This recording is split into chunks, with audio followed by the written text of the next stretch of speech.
In his ecclesiastical histories, the father of church history, Eusebius of Caesarea, refers to an ancient philosopher and an ascetic group of Christians referred to by the philosopher.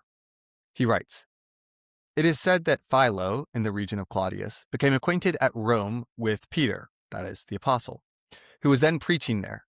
Nor is this indeed improbable, for the work of which we have spoken, and which was composed by him some years later, clearly contains those rules for the church which are even to this day observed among us." And since he describes as accurately as possible the life of our ascetics, it is clear that he not only knew, but that he also approved, while he venerated and extolled the apostolic men of his time, who were, as it seems, of the Hebrew race, and hence observed, after the manner of the Jews, the most of the customs of the ancients. Misnomered as Christians, neither Philo nor these ascetics are known to have either encountered Jesus or the apostles, or to have even talked about them. Contrary to his claim, there are no surviving sources that mention an encounter between Philo of Alexandria and the apostle Peter. Nor does Philo mention any of this, which would seem quite important were he to have converted to Christianity. Ironically enough, this story and reading of Philo was assumed throughout history until scholarship reasoned that this could not have been the case in the 19th century and uncovered the fact that Philo was, in fact, just a Jew. Yet, Eusebius does have a point to the similarity between this group of Jews and Christians. With no explicit mention of their religion, his explanation seems to make sense of Philo's description of them, despite Eusebius's interpretation being quite biased. Furthermore, the ascetic group was so small that no other author mentioned them, and their very name confuses even the Sunday school smarty pants of any Christian tradition. No, they are not the Essenes or the authors of the Dead Sea Scrolls, although make sure to see my previous video on the similarities and differences between Christianity and the Qumran community that produced the Dead Sea Scrolls. These are the Therapeutae, or if you're a lady, they're the Therapeutids. That's right, it probably didn't ring any bells. Unfortunately, that's not because this group of ascetic Jews was not absolutely amazing.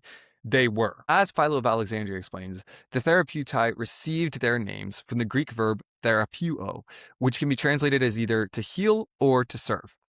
And yes, it's where we get our English word therapist or therapeutic from. Philo offers two possible explanations for the name. One, their ascetic lifestyle healed them from the sickness of the soul. And two, their worship and service to God was pure and undefiled. Both of these prove to be noble explanations of noble men and women, and they seem true. As Philo explains, they were a group of Jews that lived all around the ancient world, but particularly by a lake near him in ancient Egypt. They didn't live in cities, however, but only in desolate and isolated areas where they could lock themselves in rooms without food or water for all day. Instead of filling their time with doom scrolling in their rooms, however, they devoted it entirely to them meditating on Torah and writing commentaries and treatises on them. Besides this, they studied the writings of their predecessors in the same ascetic sect, as well as the psalms and hymns that had been passed down to them. Eusebius baselessly assumes that these other writings must be the apostolic writings. If you're wondering how they eat or drink, they don't. They leave all of that for the evening, believing that daytime should be devoted entirely to meditation on God. However, Philo notes that many of them frequently forgot to eat or drink for multiple days because of their intense study, and some of them merely ate on Sabbaths as it was absolutely necessary. And when they did eat, it was by no means a feast, but merely lightly seasoned bread and water. Every 7 Sabbaths, they would come together for a type of super Sabbath celebration. However, this is no occasion for gluttony either.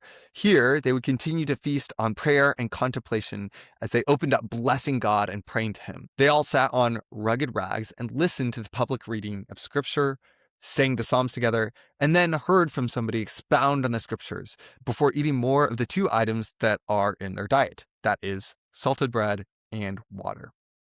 They ended the night with more of the same, singing hymns to God as they went back to their chambers to contemplate more Scripture. Those who entered into the community gave everything that they owned to those in need. Again, this is connected to Acts chapter 2 by Eusebius, who claims that they must have given this to the apostles instead of their loved ones, as Philo says. They decided to become celibate. They wore normal clothes for the rest of their life and picked up the habit of solitary contemplation and prayer for the rest of their life. Now, none of this needs explanation as to how it sounds Christian.